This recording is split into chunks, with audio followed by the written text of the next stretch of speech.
नमस्कार दोस्तों, स्वागत है आपका एक बार फिर से हमारे चैनल हनुमान भक्ति सागर पर, जहां मैं आपको हनुमान जी महाराज से जुड़ी बहुत ही अद्भुत तथा रोचक कहानियां सुनाती हूं।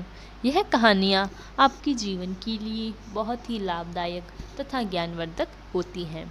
इन कहानियों को सुनने के बाद आपके मन में हो रही परेशानियों, चिंताओं इत्यादि सभी समस्याओं का समाधान आपको प्राप्त होता है। तो आइए शुरू करते हैं आज की कहानी। इससे पहले कि आप इस कहानी में खो जाएं, हमारे चैनल हनुमान भक्ति सागर को सब्सक्राइब तथा वीडियो को लाइक, कमेंट, शेयर जरूर करें, ताकि ऐसे ही रोचक तथ्यों तथा कथाओं की वीडियो आपको सबसे पहले प्राप्त हो जाए। तो चलिए शुरू करें। जय गुरुदेव। विनय चालीसा की रचना। श्री प्रभु दयाल शर्मा को महाराज का दर्शन प्रथम बार सन 1967 या 68 में हुआ। तब वृंदावन में बाढ़ आई हुई थी। आप उस समय ITI वृंदावन के कार्यालय में कार्य करते थे।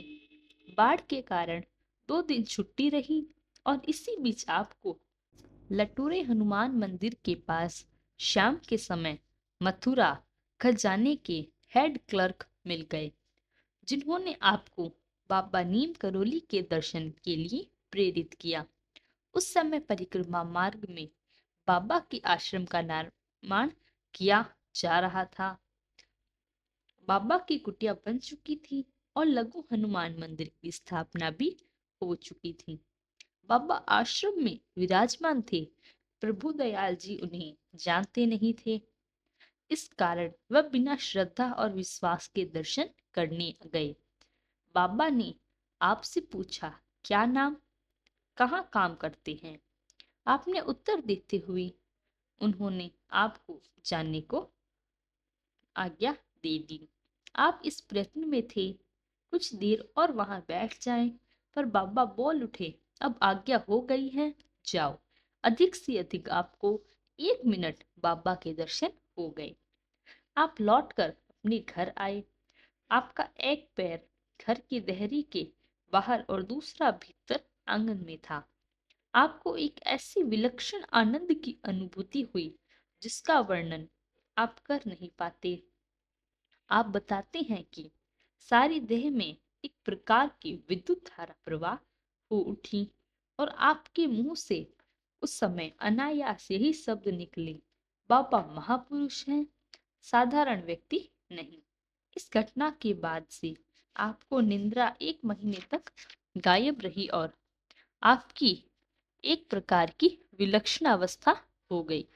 इसके लिए आपको मानसिक अस्पताल में इलाज भी कराना पड़ा। ऐसी स्थिति में आपने अज्ञात प्रेरणा से बाबा की स्तुति में विनय चालीसा की रचना की, जो इतनी सटीक उतरी कि सभी भक्तजनों की स्तुति का आधार बन गई। आश्चर्य की बात यह है कि एक क्षणिक दर्शन से आप बाबा की महानतम और गूढ़ बातों की अभिव्यक्ति पद्य के रूप में करने में समर्थ हुई। आपने कभी कवि रहे, न कभी लेखक। विलक्षण अवस्था आपकी थी। बाबा की जानकारी आपको भी नहीं थी। आप इस सुंदर रचना को लेकर बाबा के पास जाने का साहस भी नहीं कर पाए। आपने वृंदावन में रहते हुए इसे डाक द्वारा वृंदावन आश्रम को भेजा। जब आपकी यह रचना बाबा को मिली तो उन्होंने इसे मोड़ मार कर फेंक दिया। दूसरे दिन कूड़े में यह रचना स्वर्गीय कालीनाथ कपूर जी के हाथ आई और उन्होंने कानपुर ले जाकर इसे छपवा दिया और इस प्रकार महाराज जी की अद्भुत विनय चालीसा का निर्माण हुआ और एक बहुत ही चमत्कारी कथा आपके सामने प्रस्तुत हुई। हमें भी इसी प्रकार महाराज में अपनी आस्था बनाए रखनी चाहिए तथा नित्य विनय चालीसा का पाठ करना चाहिए।